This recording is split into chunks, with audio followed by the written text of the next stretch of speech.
Assalamualaikum warahmatullahi wabarakatuh. Alhamdulillahirabbil alamin wal 'aqibatu lil muttaqin wala 'udwana illa 'alal zalimin. Asyhadu an la ilaha illallah wahdahu la syarika lah wa asyhadu anna Muhammadan 'abduhu wa rasuluh la nabiyya ba'dah. Allahumma shalli wa sallim wa barik ala sayyidina Muhammad wa ala alihi wa ashabihi wa dzurriyyatihi ajma'in. Bapak dan Ibu sekalian, kita awali dengan memanjatkan puji syukur kehadirat Allah Subhanahu wa taala. Alhamdulillahirabbil alamin. Di pagi ini kita masih diberikan kemampuan oleh Allah untuk bersama-sama melaksanakan kewajiban kita. Mudah-mudahan seluruh rangkaian ibadah kita diterima oleh Allah Subhanahu wa taala. Salawat dan salam semoga terlimpah untuk Rasul kita yang terakhir, Nabi kita Muhammad sallallahu alaihi wasallam. Bapak dan Ibu sekalian, jamaah salat subuh Masjid Al-Muhajirin rahimakumullah. Kami sudah diberitahukan oleh Bapak Ketua DKM Pak Haji Ramlan, pada kali ini kita akan mengganti materi ya, dengan materinya adalah akidah tauhid. Nah, tentu ini kita kembalikan dulu kepada dasar dari pemahaman kita tentang akidah tauhid ini. Baik, kita langsung saja Bapak dan Ibu sekalian. Kata akidah yang kalau kita terjemahkan secara letterlek ada di lembaran pertama, berarti adalah ikatan.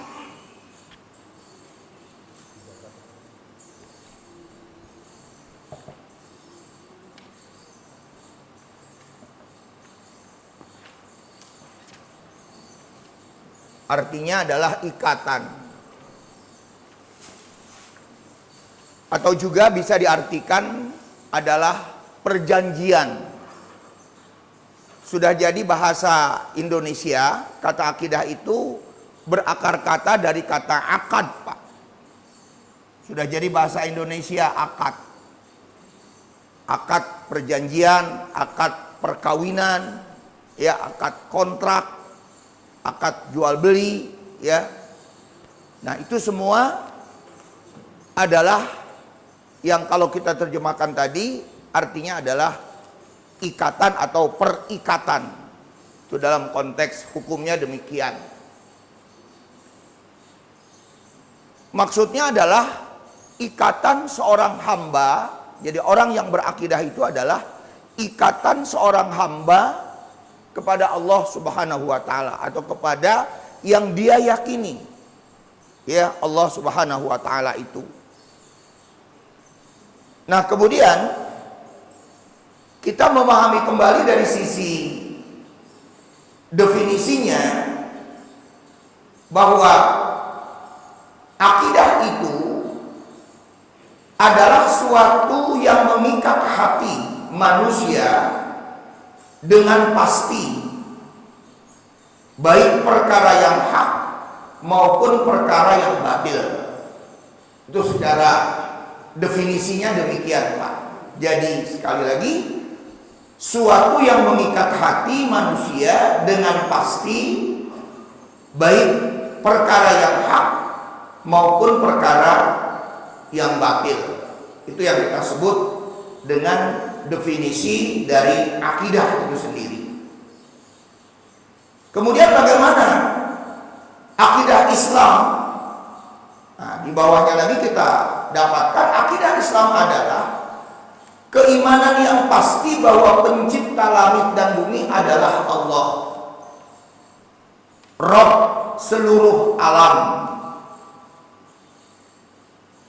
Dia adalah Tuhan yang maha tunggal dan memiliki sifat kesempurnaan, bebas dari segala sifat kekurangan. Tidak ada apapun yang menyerupainya. Nah, jadi ini berkaitan dengan Allah Subhanahu wa taala. Sikap kita tentang akidah itu demikian, bahwa Allah Subhanahu wa taala itu adalah pencipta langit dan bumi, bahwa Allah Subhanahu wa taala itu adalah Maha Tunggal, Esa, dan bahwa Allah Subhanahu wa taala itu adalah tidak memiliki sifat kekurangan. Ya, tidak ada satupun juga yang bisa menyamai atau menyerupai Allah Subhanahu wa taala. Nah, itu penegasan kita seperti begitu. Nah, ini nanti definisi ini Bapak dan Ibu sekalian, kita nanti akan berhati-hati di dalam menafsirkan ayat-ayat mutasyabihat. Nah, jadi dari apa yang kita definisikan ini, sekali lagi kita harus berhati-hati di dalam menafsirkan ayat-ayat mutasyabihat. Ayat-ayat mutasyabihat itu adalah ayat-ayat yang tidak bisa langsung dicerna oleh panca indera kita, oleh akal fikir kita. Itu tentang ayat-ayat mutasyabihat. Nanti kita berikan beberapa contoh. Nah, adanya ayat-ayat mutasyabihat itu nanti dijelaskan di dalam Quran surat Ali Imran di ayat ke-7. Yang kemudian diiringi lagi nanti dengan doa Rabbana la tuzigh qulubana ba'da idh hadaitana dan seterusnya. Nah, itu kaitannya ke sana nanti, Pak. Itu tentang ayat-ayat mutasyabihat. Nah, jadi bagi kita pun ketika kita menafsirkan ayat-ayat mutasyabihat ini, ya, jangan sampai nanti terjemahan-terjemahan itu akhirnya Allah itu kita samakan dengan makhluk. Nah, kita nanti takutnya begitu, Pak. Jangan sampai Allah itu kita serupakan dengan makhluk. Nah, itu tidak dibenarkan di dalam kita menafsirkan atau mengartikan dari ayat-ayat mutasyabihat ini. Ini kehati-hatian kita seperti itu. Ya. Nah, jadi dalam konteks seperti ini harus jelas. Kemudian berkaitannya dengan Nabi Muhammad pun sama, bahwa Muhammad Shallallahu Alaihi Wasallam sebagai seorang utusan Allah Subhanahu Wa Taala untuk menyampaikan wahyu atau risalahnya secara sempurna. Nah, secara sempurna. Jadi artinya tidak ada wahyu yang disembunyikan oleh Nabi Muhammad. Ya, tidak ada wahyu yang disembunyikan oleh Nabi Muhammad Shallallahu Alaihi Wasallam. Semua disampaikan dengan sempurna. Ya. Dan kemudian lagi Al-Quran adalah kitab yang tidak bercampur sedikit pun dengan kebatilan. Nah, tidak ada sedikit pun isi Al-Quran itu batil. Entah sepotong ayat atau satu ayat, itu tidak kita temukan. Itu keyakinan kita atau akidah kita harus seperti itu lagi. Baik dari pihak Nabi SAW selaku penyampai maupun dari pihak lain. Apapun yang diinformasikan Nabi SAW tentang perkara gaib adalah hak. Tentang perkara gaib adalah hak atau benar. Begitupun informasi lainnya seperti tentang malaikat, para nabi, surga, neraka dan sebagainya. Keimanan inilah yang menggerakkan pemiliknya untuk berpegang teguh terhadap syariat Islam dan mengikuti perintah-perintah Al-Quran dan As-Sunnah.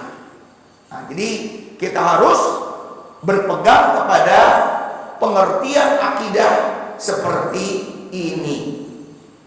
Kemudian Bapak dan Ibu sekalian, bahwa kita hidup ini harus merasa butuh kepada akidah atau terhadap akidah. Kita ini butuh akidah. Bila mana akidah itu kita jadikan sebagai apa, Pak? Sebagai ideologi kita, sebagai pandangan hidup kita.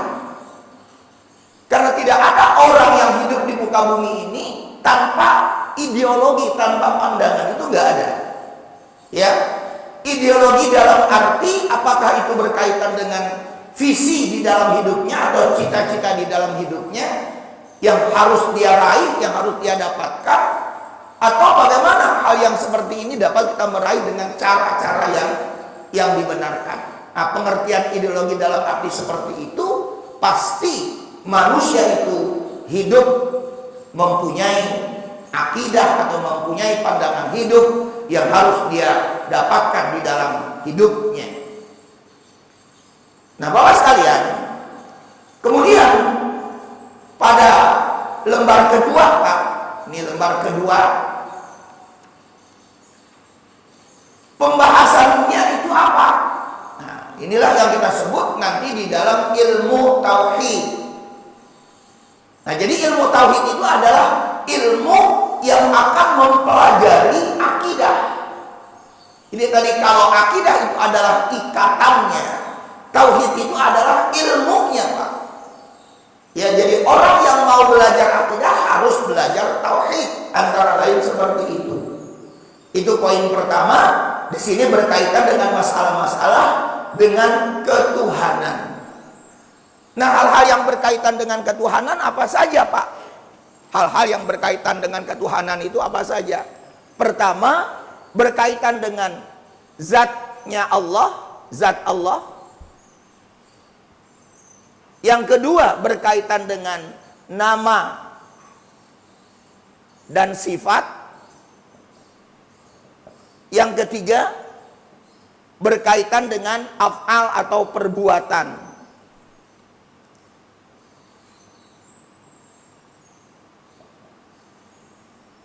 Nah, jadi konsentrasi kita di dalam kita memahami tentang Allah, tentang ketuhanan itu harus ke sini. Pembahasan objeknya harus ke sini. Nah, disinilah nanti akan berbeda, Bapak sekalian. Ini kita langsung saja. Dengan pemahaman yang dikembangkan oleh orang-orang Wahabi Salafi. Wahabi Salafi itu menekankan adanya pemisahan antara rububiyah dengan uluhiyah.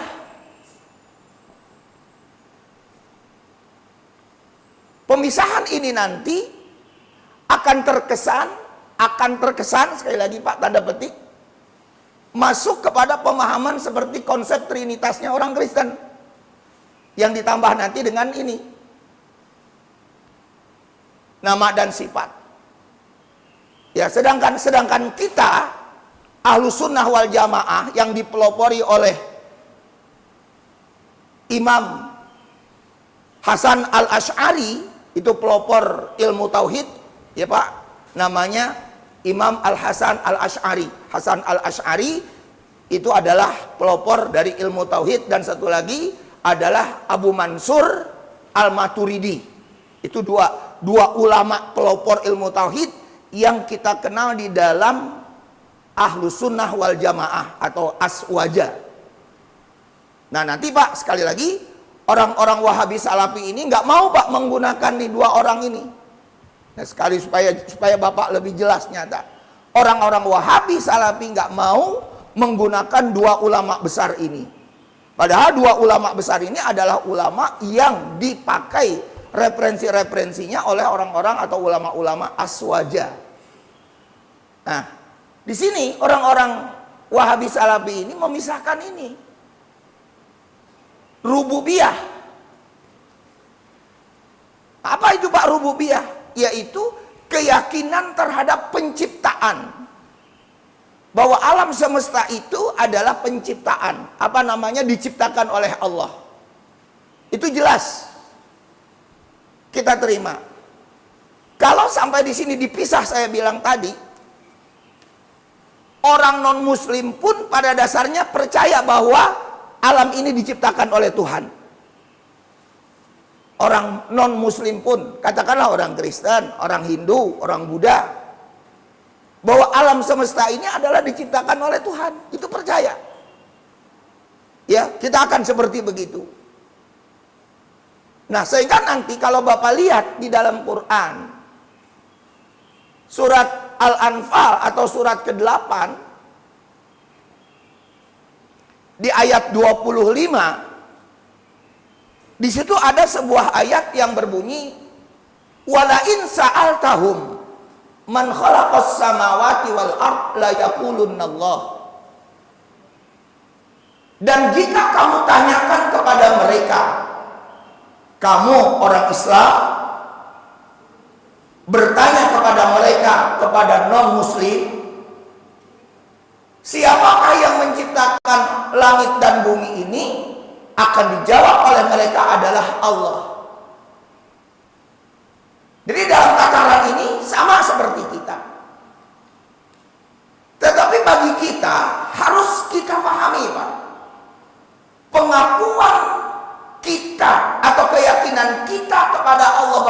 sebagai pencipta langit dan bumi itu harus membawa adanya konsekuensi. Ada konsekuensi logisnya. Konsekuensi logisnya setelah dia meyakini Allah sebagai pencipta langit dan bumi itu, konsekuensi logisnya apa, Pak? Taat, tunduk, patuh, beribadah kepada Allah. Maaf, sedangkan non-muslim kan nggak begitu. Non-muslim itu, ya dia tidak beribadah seperti kita. Dia tidak menjalankan syariatnya seperti kita. Dari Quran, dari sunnah Rasul, dia nggak menjalankan itu. Nah, sedangkan orang-orang konsep ini dikembangkan oleh siapa, Pak? Dikembangkan oleh Ibnu Taimiyah. Dan Ibnu Taimiyah ini bukan orang salaf, bukan ulama salaf. Karena Ibnu Taimiyah ini wafat di tahun 728 Hijriah, tahun 700. Jadi bukan generasi salaf. Yang namanya generasi salaf itu dari awal sahabat sampai abad ketiga Hijriah, itu namanya generasi salaf. Sedangkan Ibnu Taimiyah ini tahun 700-an baru dia wafat. Jadi bukan generasi salaf. Jauh dengan Abul Hasan Al-Asy'ari yang saya bilang tadi. Abul Hasan Al-Asy'ari itu tahun di abad kedua. Dengan Abu Mansur Al-Maturidi itu juga hidupnya di abad kedua Hijriah. Sedangkan Ibnu Taimiyah hidupnya di abad ke-7. Nah, itu jauh sekali dalam masalah ini. Jadi kalau ada yang memisahkan sekali lagi antara rububiyah dan uluhiyahnya Allah Subhanahu wa taala, maka nanti kecenderungannya bisa masuk kepada pemahaman konsep trinitasnya orang Kristen. Ya, atau trimurtinya orang Hindu, misalnya seperti itu. Jadi kita makanya dalam masalah ini membedakan konsentrasi objeknya itu ada di sini. Ini bagi Ahlus Sunnah wal Jamaah, sekali lagi. Yang dipelopori tadi saya katakan ulamanya adalah Abul Hasan Al-Asy'ari dan Abu Mansur Al-Maturidi. Itu ulama dari Ahlus Sunnah wal Jamaah. Nah, lalu uluhiyah itu apa? Nah, uluhiyah ini adalah hak penyembahan buat Allah. Ya. Bahwa Allah itu berhak disembah. Berhak ditaati aturan-aturannya, itu namanya uluhiyah. Nah, rububiyah berasal dari kata ropa. Rob. Rububiyah. Uluhiyah berasal dari kata ilah. Itu akar kata dari istilah rububiyah dan uluhiyahnya. Nah, jadi disinilah kita sekali lagi berbeda antara konsep yang dikembangkan oleh Wahabi Salafi dengan kita Ahlussunnah wal Jamaah terkonsentrasi ke sini. Dan semuanya ini menyangkut kepada Allah Subhanahu wa taala tentang zatnya itu. Nah, kemudian Bapak dan Ibu sekalian, kita kembali ke lembar yang kedua, Pak. Lembar yang kedua adalah masalah-masalah nomor 2-nya, masalah-masalah yang berkaitan dengan para nabi dan rasul. Nabi adalah seorang utusan Allah, berbeda dengan seorang yang namanya juga rasul. Ya. Itu juga akan kita bedakan nanti di situ. Ya, dan seterusnya.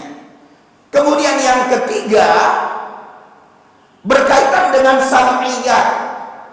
Kata sam'iyat itu berakar kata dari kata as-sama'. As-sama' itu artinya mendengar. Jadi sam'iyat adalah perkara-perkara yang didengar berdasarkan dari Quran dan Sunnah. Berdasarkan. Nah, jadi ini masalahnya masalah yang apa, Pak?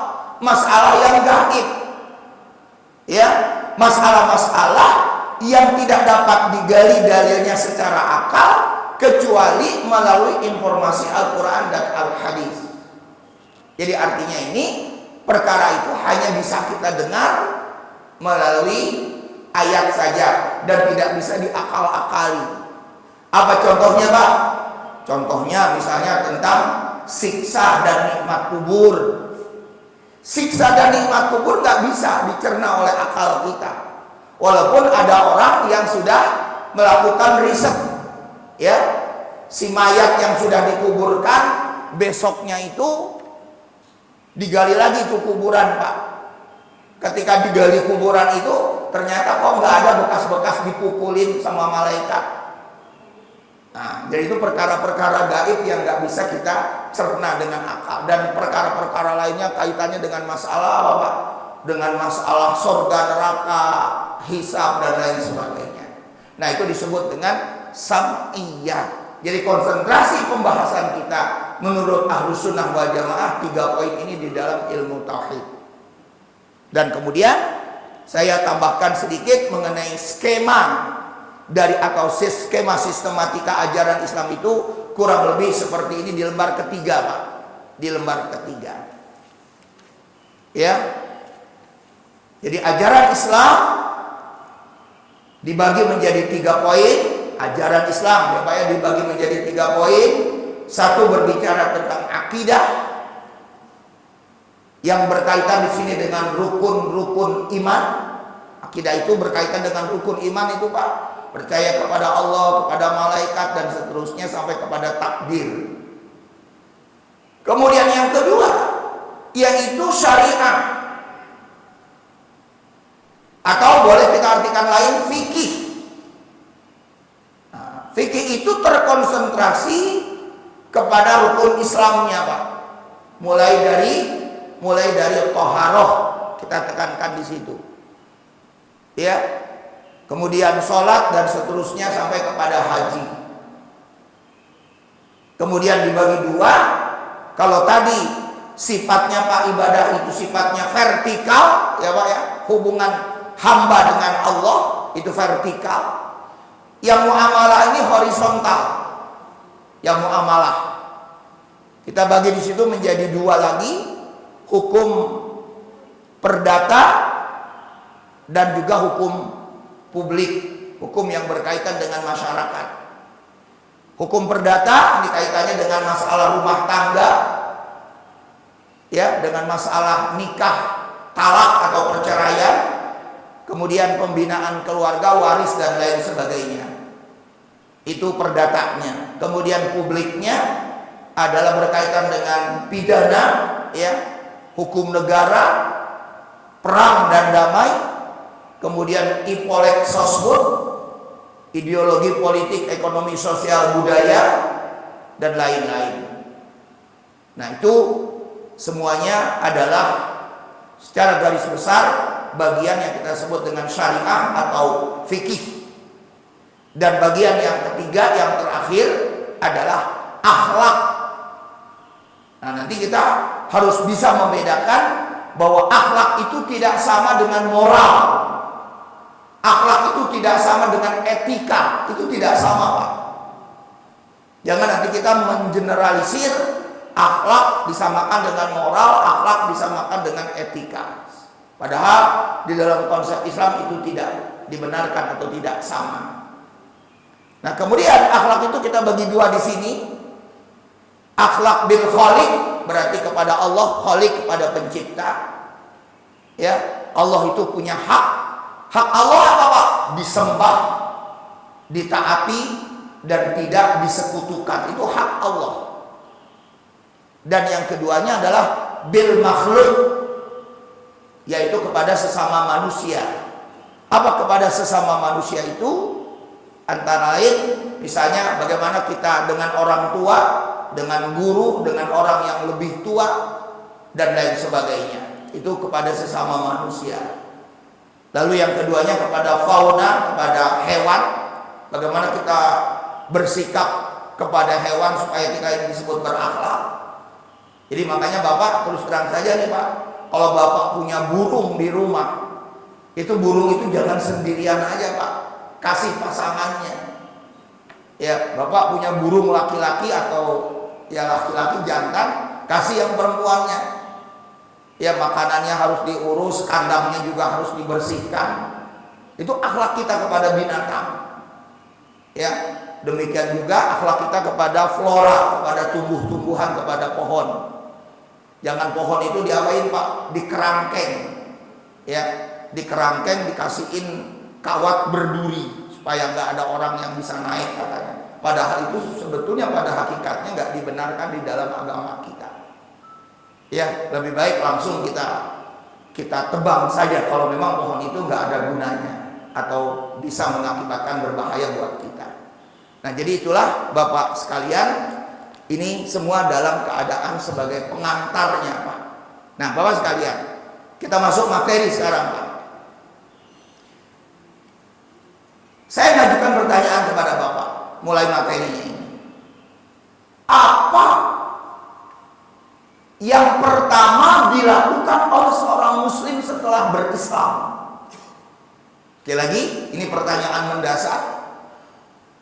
Apa yang pertama atau apa kewajiban pertama yang dilakukan oleh seorang muslim setelah dia berislam? Bukan sholat Pak. Ya, kita memang kadang-kadang sering nemuin kewajiban pertama udah sholat aja, udah baca Quran. Sebetulnya itu tidak pas kalau diarahkan ke situ. Ulama aswaja memberikan satu kaidah Pak. Apa yang menjadi kewajiban pertama bagi seorang muslim dalam berislam itu? Kaidahnya berbunyi Pak, adalah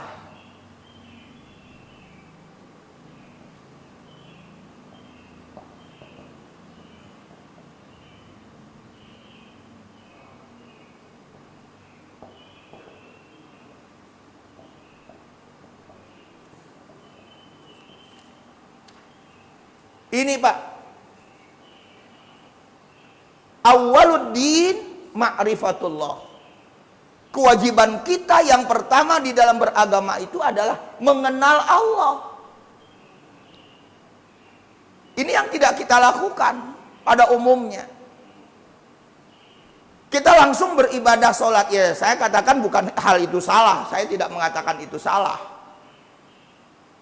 Ya, justru yang pertama ini kalau mau benar seorang muslim yang sudah berislam itu tadi, upayakan Allah itu harus dikenali oleh orang tersebut, oleh kita misalnya. Ya, kita sering bilang Bapak, tak kenal maka tak cinta, tak cinta maka tak sayang. Bagaimana mungkin kita bisa benar beragama kalau sama Allah kita belum kenal? Bagaimana mungkin kita bisa membutuhkan Allah kalau kita ini belum kenal Allah? Contoh Pak, contoh gampang saja nih Pak ya. Sudahkah kita ketika kita sakit, langsung yang ada di dalam benak pikiran kita apa Pak ketika kita sakit? Ya Allah, tolong sembuhkan penyakit saya. Ketimbang dengan ketika kita sakit, saya harus minum obat apa ya? Saya harus pergi ke dokter siapa ya? Ke rumah sakit yang mana ya? Yang dicari adalah dokter, obat, rumah sakit. Itu secara umumnya begitu kita. Padahal apa kata Allah Pak? Dalam Quran surat Asy-Syu'ara, fa idza maridtu fahuwa yashfi. Apabila aku sakit, dialah Allah yang mengobati aku. Jadi kesembuhan itu, obat itu ada pada Allah. Nah, orang yang tidak mengenal Allah akan sifat-sifatnya itu tadi, akan perbuatan-perbuatannya itu tadi. Yang dicari adalah pertama-tama itu adalah dokter. Yang dicari adalah pertama-tama itu adalah obat, bukannya kepada Allah. Padahal Allah yang menyembuhkan. Kenapa orang bersikap seperti itu? Saya katakan tadi, orang yang bersikap seperti itu karena dia belum mengenal Allah. Ya, belum mengenal Allah pada hakikatnya. Padahal kalau kita mau mengikuti apa yang dilakukan oleh Rasul dan juga para sahabat, Sambil kita punya keyakinan Allah Subhanahu wa taala itu adalah yang menyembuhkan, ya kita ambil saja Pak ya. Segelas air putih kita bacain Al-Fatihah.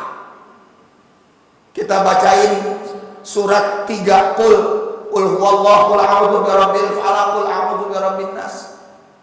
Coba Bapak bacain sendiri dengan keyakinan, ya Allah saya minta kesembuhan dari Engkau melalui air yang kami bacakan tadi suratnya, surat-surat Al-Fatihah, surat ini, surat itu. Nah itu dia belum mengenal Allah. Ya, itu kekurangannya yang ada seperti begitu.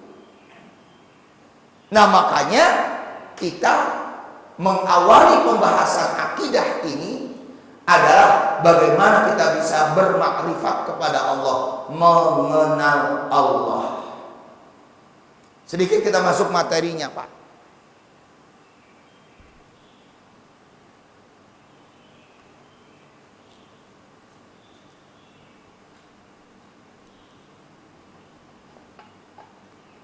Allah, tulisan Allah Pak ya, adalah nama yang diberikan pula oleh Allah. Jadi sebutan Allah itu dari Allah sendiri. Itu harus dipahami, bukan dari manusia. Nah itu dia. Nanti ayatnya di Quran surat Toha tadi. Surat Toha surat 20 ayatnya ayat 14. Innani anallah la ilaha illa ana fa'budni wa aqimis sholata li dzikri. Surat Toha surat 20 ayat 14. Jadi yang menamakan Allah adalah Allah sendiri. Iya, yang menamakannya, yang memperkenalkannya adalah Allah sendiri, bukannya manusia. Berbeda dengan agama lain Pak. Siapa yang menamakannya? Dia itu adalah Yesus.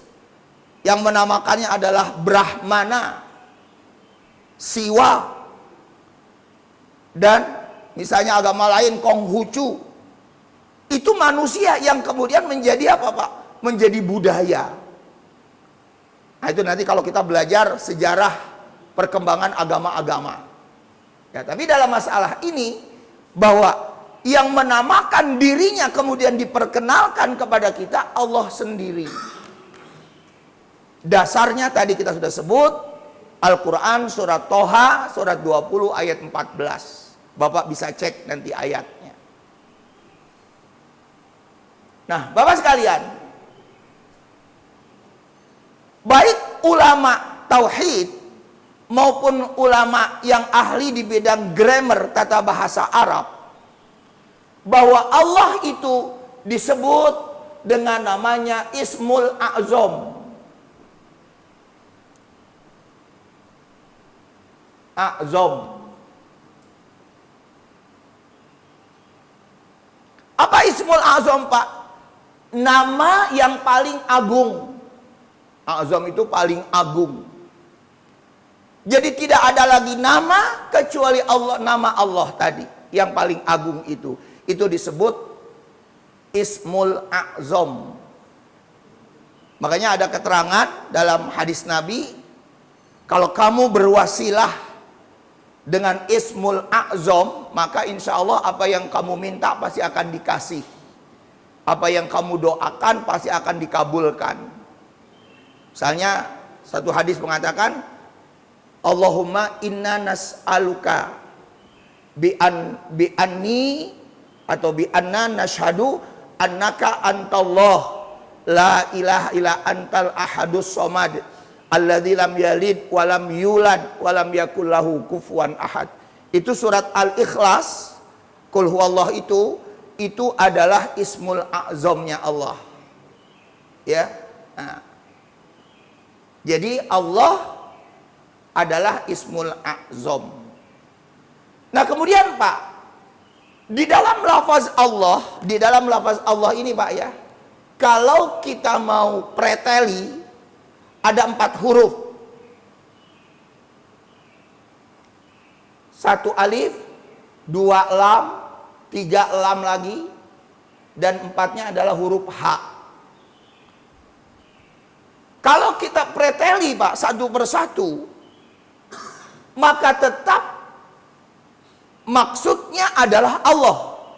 Maka tetap maksudnya adalah Allah. Kalau kita preteli. Contoh Pak, Allah ada alifnya. Sekarang kita buang alifnya nih Pak. Kita buang. Jadi tulisannya kan kayak gini ya Pak. Lillah. Alifnya nggak ada. Apa maksudnya? Kepada Allah juga. Milik Allah. Kita preteli lagi nih Pak. Kita buang lagi lamnya nih Pak. Yaitu lahu. Lahu ini yang sering kita baca. La ilaha illallah wahdahu la syarikalahu. Lah. Bagi Allah. Tetap Allah juga. Kita preteli lagi Pak. Sekarang tinggal menjadi apa Pak? Ha atau hu. Ini pun adalah Allah. Dan ini terganti dengan kata huwa. Makanya sebagian ulama sufi sekali lagi nih Pak, Asmaul Husna itu bukan 99, melainkan 100 digenapkan menjadi 100, bukan 99. Apa yang ke 100-nya? Ini huwa. Dan huwa inilah yang tercantum di dalam Quran surat Al-Hasyr surat 59 di ayat ke 22-23. Huwallahul ladzi la ilaha illa huwa alimul ghaibi wasyahadah, dan seterusnya. Ayat 23-nya juga sama. Allah huwallahul ladzi la ilaha illa huwa al-malikul quddusus salam, dan seterusnya.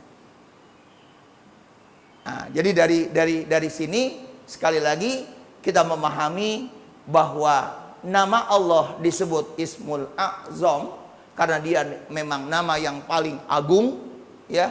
Dan kemudian bila kita preteli dari huruf-huruf yang 4 huruf ini, maka semuanya akan mengacu kepada Allah itu sendiri. Disitulah keagungan Allah Subhanahu wa taala yang tidak bisa disamakan oleh kepada makhluknya, yang tidak bisa disetarakan kepada makhluknya, kepada ciptaannya. Jadi buat kita sekali lagi memahami tauhid untuk kita kenali seperti itu. Nanti konsentrasi kita fahami dulu. Nah, ini kepada zat, bagaimana zat Allah. Kaitkan lagi dengan nama dan sifat. Ya, kaitkan lagi dengan af'al atau perbuatannya. Ya, saya kira sampai di situ dulu Bapak dan Ibu sekalian pembahasan kita. Insya Allah kita lanjutkan di bulan yang akan datang. Disilahkan barangkali ada yang mau diskusi, bertanya. Silakan Pak.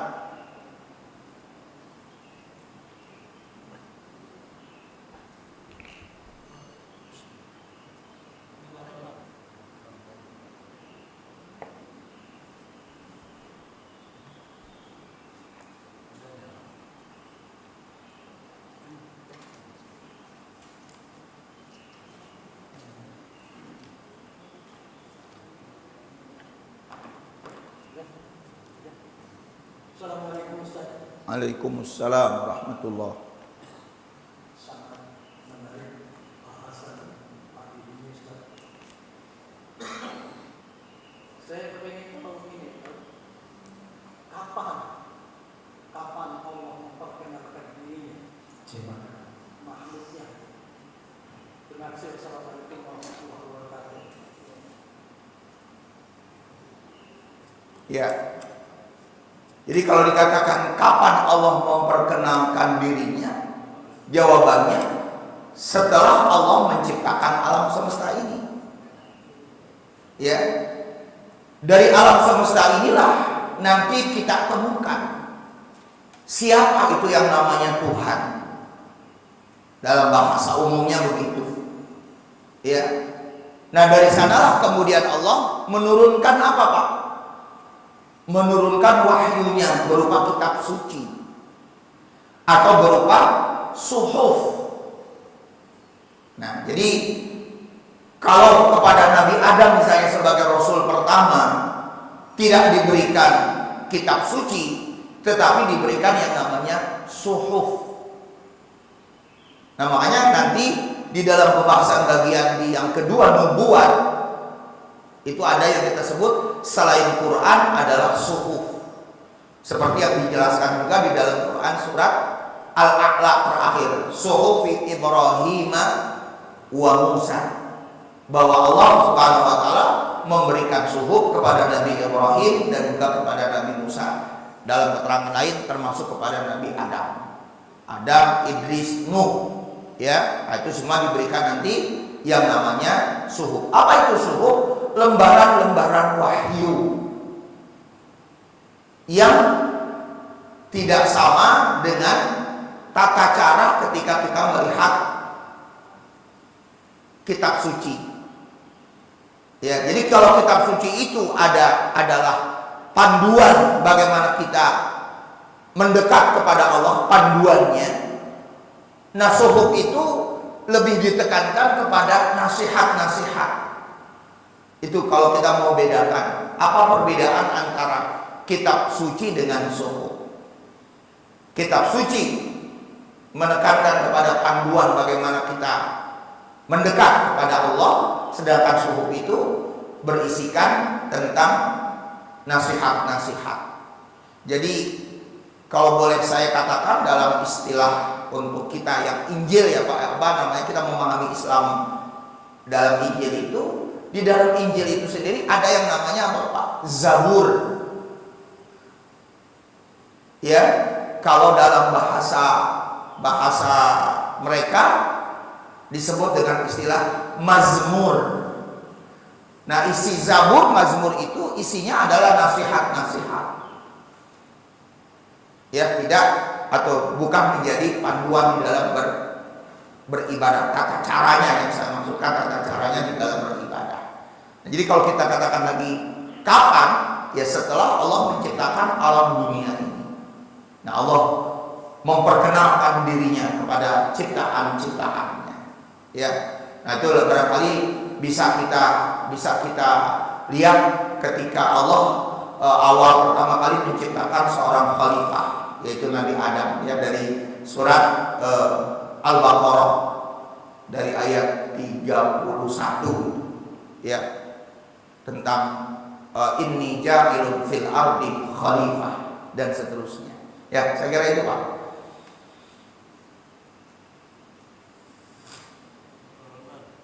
Ya, silakan Pak.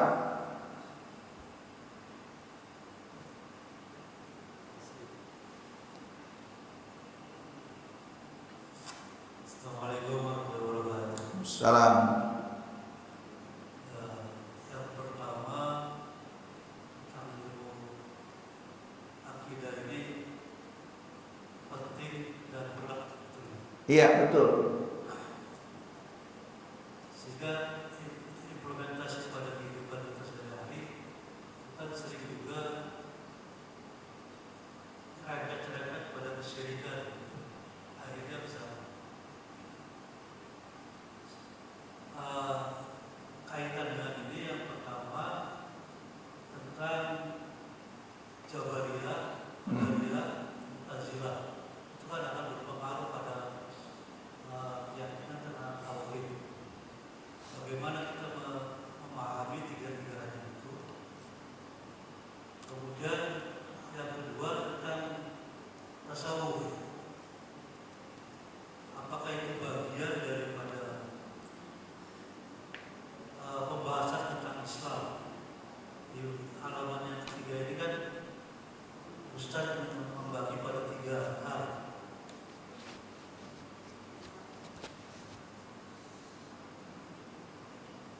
Akidah, syariat, akhlak. Di mana posisi tasawuf? Apakah itu menggabungkan tiga-tiganya atau bagaimana? Iya. Yang ketiga tentang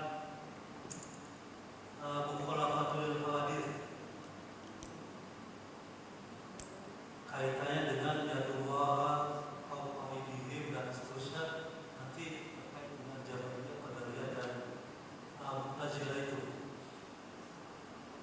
Apa agak panjang itu pembahasannya. Terima kasih. Udah Pak, baik. Sebetulnya ini pertanyaan-pertanyaannya kita belum sampai kepada materinya ya Pak ya. Sebetulnya nanti kalau kita terus mengikuti ini akan sampai dari pertanyaan itu tadi ya, dari yang Bapak tanyakan. Nah, saya jawab sekilas saja dulu. Kaitannya tadi dengan masalah faham-faham yang berkembang juga di kalangan umat Islam dalam kita berteologi ini, seperti tadi disebutkan Jabariyah, Qadariyah, Mu'tazilah. Itu memang adalah perkembangan-perkembangan yang terjadi di dalam tubuh umat Islam itu sendiri.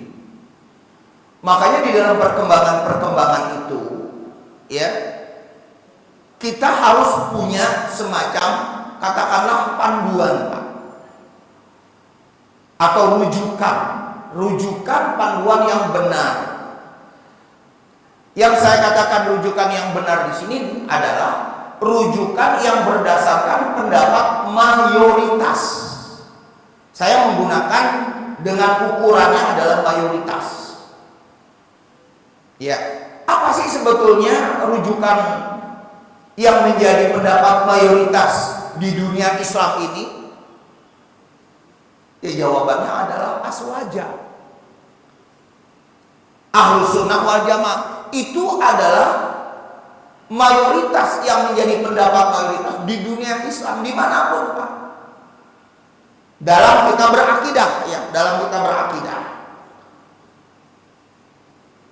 Makanya saya pernah katakan juga barangkali waktu-waktu yang lalu, kalau Bapak masih ingat, tahun 2016 di Chechnya, bekas dulu bagian dari Uni Soviet, sekarang tentunya sudah merdeka ya, ada pertemuan ulama sedunia di Chechnya tahun 2016, tepatnya bulan Agustus. Di dalam pertemuan itu berhasil merumuskan siapa yang disebut dengan Ahlus Sunnah itu. Sekarang kita lihat dulu hadisnya Pak, hadis Nabi ini Pak. Seperti Bapak sering dengar, akan datang nanti kepada umatku di akhir zaman, di mana nanti paham-paham itu akan menjadi 72 dan atau 73 golongan paham. Lalu satu yang selamat. Siapa yang selamat itu? Adalah orang yang mengikuti aku dan juga sahabat. Ya, orang yang mengikuti aku dan sahabat. Nah, itu ramalan dari Rasulullah SAW sudah mengatakan demikian. Nah, akhirnya muncullah di abad-abad kedua itu perdebatan-perdebatannya. Nah, tapi kita masuk dulu Pak, rumusan tadi di Chechnya.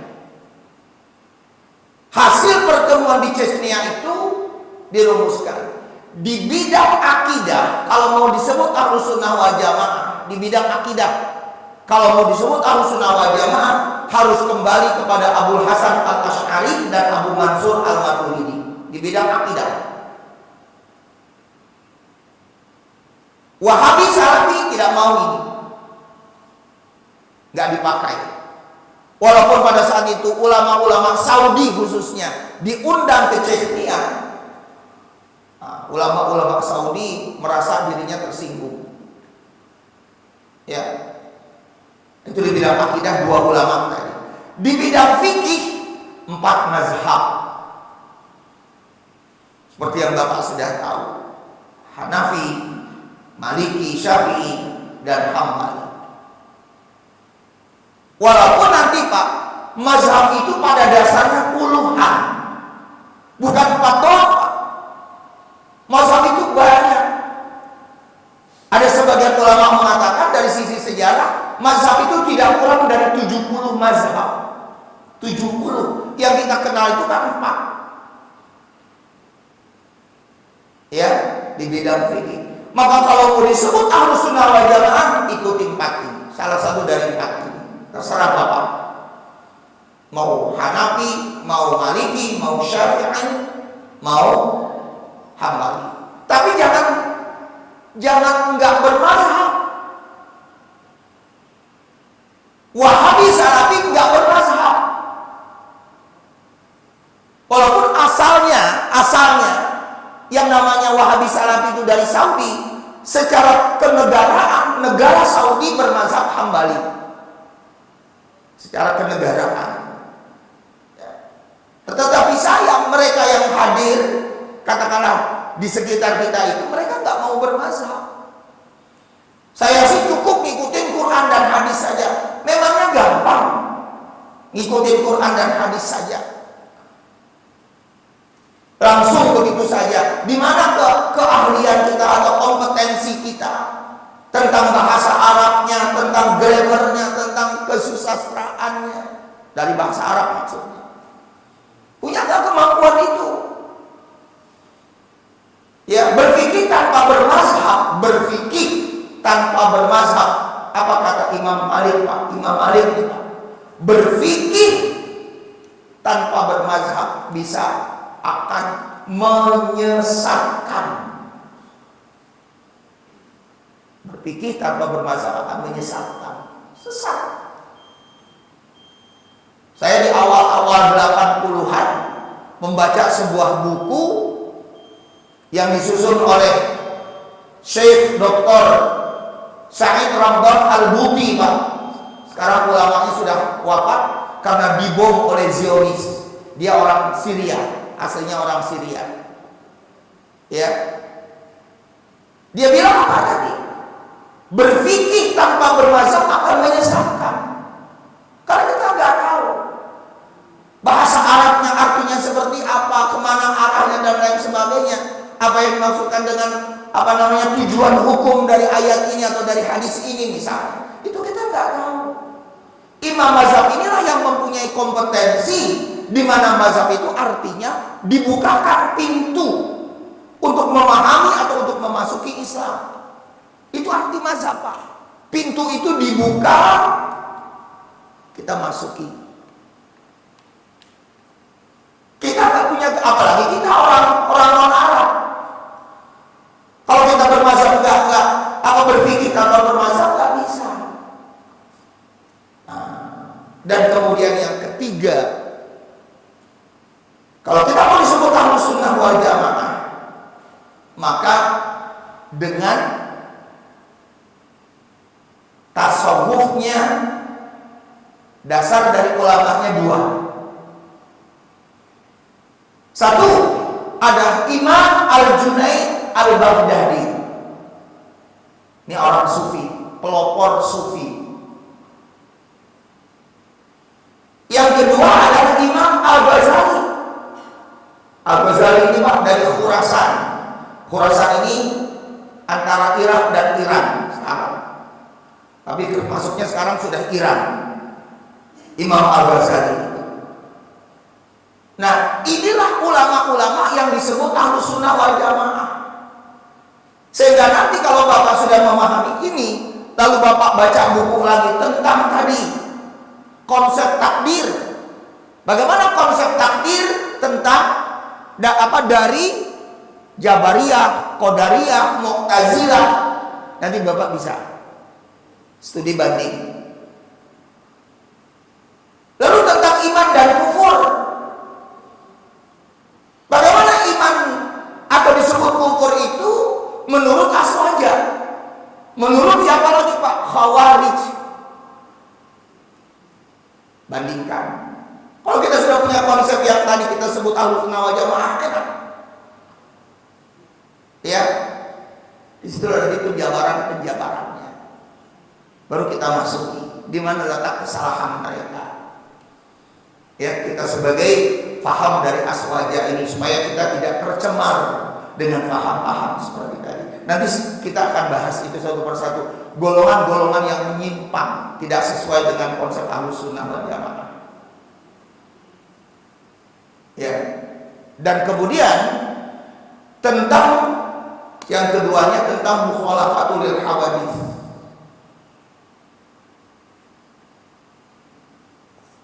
Contoh saja nih Pak, satu ya Pak, sebetulnya banyak.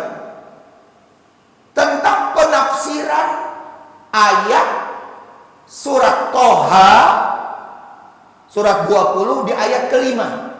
Ayat ini populer. Surat Toha surat 20 ayatnya ayat 5. Ar-Rahmanu 'alal 'arsyistawa. Allah yang Maha Pemurah itu bersemayam di atas aras. Istawa, bersemayam. Tolong Pak cari kata-kata bersemayam dalam kamus besar bahasa Indonesia itu artinya apa. Termasuk juga nanti bersemayam yang disebut dengan istawa itu dalam konteks bahasa Arabnya apa. Bersemayam itu artinya dalam konteks bahasa Indonesia dia duduk di atas singgasananya. Aras itu diartikan singgasana. Ya. Kemudian di dalam konteks bahasa Arabnya Pak, istawa sama dengan al-julus. Apa itu julus? Duduk. Nah, disinilah lagi nanti Pak, kita harus memahami akidah juga harus dengan pendekatan rasio. Karena tadi saya bilang, ketika kita memahami ayat-ayat mutasyabihat yang tidak bisa diterima begitu saja, harus menggunakan rasio, akal. Sekarang kalau kita artikan, Allah bersemayam di atas aras, berarti Allah itu duduk di atas aras. Kalau Allah itu duduk di atas aras, berarti apa Pak? Allah membutuhkan tempat. Pakai logika ya Pak ya. Allah membutuhkan tempat. Nah kalau Allah membutuhkan tempat, berarti apa Pak?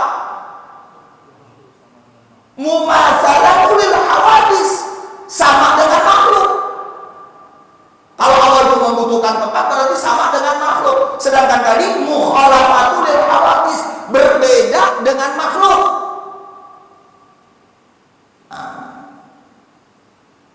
Yang namanya membutuhkan tempat siapa Pak? Yang namanya membutuhkan tempat, yang membutuhkan tempat itu barang, benda.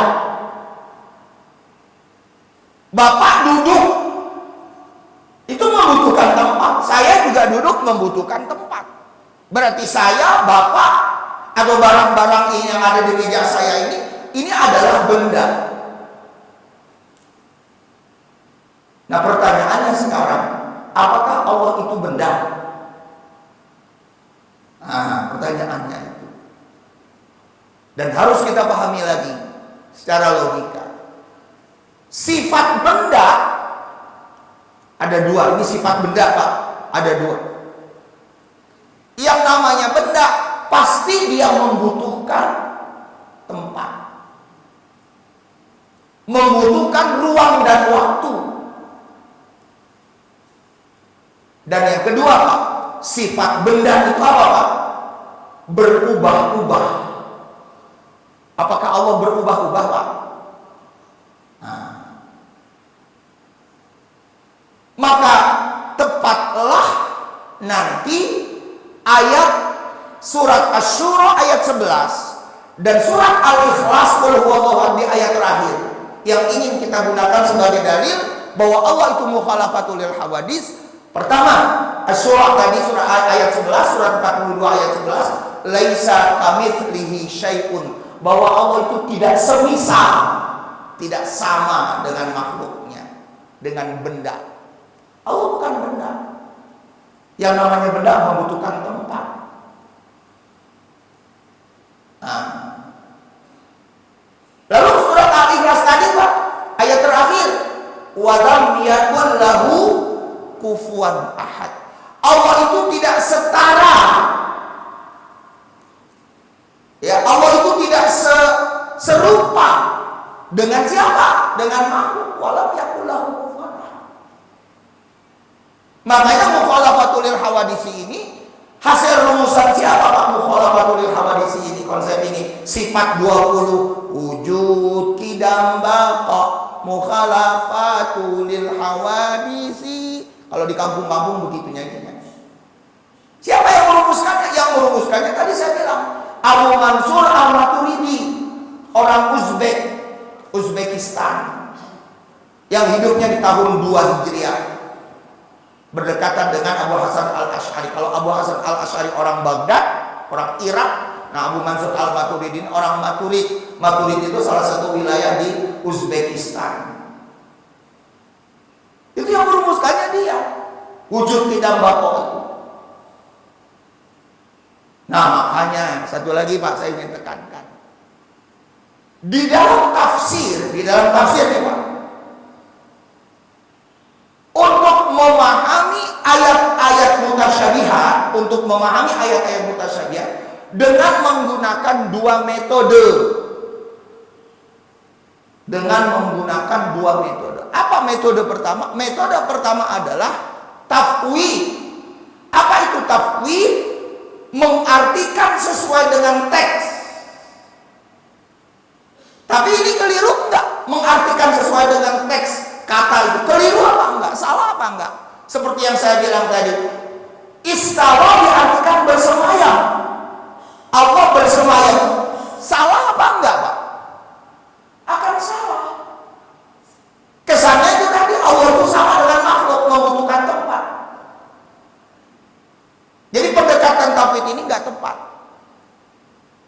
Dilakukanlah pendekatan kedua dengan metode takwil. Dan takwil ini nanti jangan Bapak bilang Pak ya, atau orang-orang Wahabi bilang, oh itu ulama-ulama kholak, ulama-ulama belakangan saja yang mengembangkannya.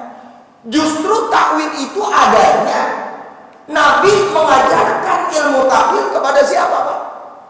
Kepada Ibnu Mas'ud. Makanya Nabi mengajarkan sebuah doa kepada Ibnu Mas'ud bahwa ya Allah, berilah pemahaman yang dalam dan takwil. Apa itu takwil Pak? Takwil adalah memalingkan arti yang sebenarnya, dengan arti yang lain. Jadi kalau begitu tadi Pak, kalau arti yang sebenarnya istawa itu adalah bersemayam, istawa itu artinya adalah bersemayam. Sekarang kita palingkan, lakukan takwil. Karena tadi kalau mengartikan yang sebenarnya ini akan bertentangan, nggak logis, nggak masuk akal, nggak mukhalafatul hawadisi kalau begitu Allah. Kalau diartikan dengan sebenarnya, lakukan takwil, memalingkan arti yang sebenarnya dengan arti yang lain. Kalau begitu apa arti untuk takwilnya dari bersemayam itu? Para ulama mengatakan adalah jangan bersemayam berarti menguasai. Allah yang Maha Rahman itu menguasai arasy. Itu takwil, hasil takwil. Dibandingkan dengan tafwid itu tadi. Nah, ulama-ulama kita di Aswaja, termasuk ulama-ulama salaf dan kholafnya juga, itu caranya dengan takwil. Ya. Jadi jangan nanti dikatakan oleh mereka si ustaz-ustaz Wahabi Salafi ini nggak benar kalau menggunakan takwil. Justru itu tadi. Nah, ini kita luruskan pemahaman-pemahaman yang seperti ini. Itu yang kita sebut tadi dengan mukhalafatul hawadis. Ya.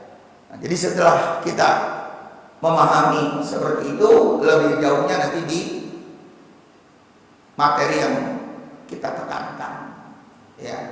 Dari sinilah nanti kita akan terbuka. Nah, oleh karena itu tadi Bapak bilang akidah itu penting dan berat. Memang betul seperti itu. Ya, akidah itu penting karena itu tadi menjadi apa? Menjadi ideologi kita, pandangan hidup kita.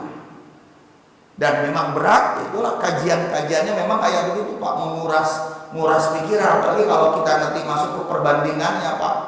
Seperti tadi Bapak bilang perbandingan Mu'tazilah, Jabariyah, Qadariyah dan lain sebagainya. Nah itu lebih memusingkan. Kalau Bapak senang yang kayak begitu ya alhamdulillah. Ya, sedikit berat ya Pak ya. Saya kira itu Pak ringkasnya. Gak ada lagi Pak? Cukup. Baik, kalau tidak ada kita sudahi dengan subhanallahumma bihamdika asyhadu an la ilaha illa anta astaghfiruka wa atubu ilaik. Assalamualaikum warahmatullahi wabarakatuh.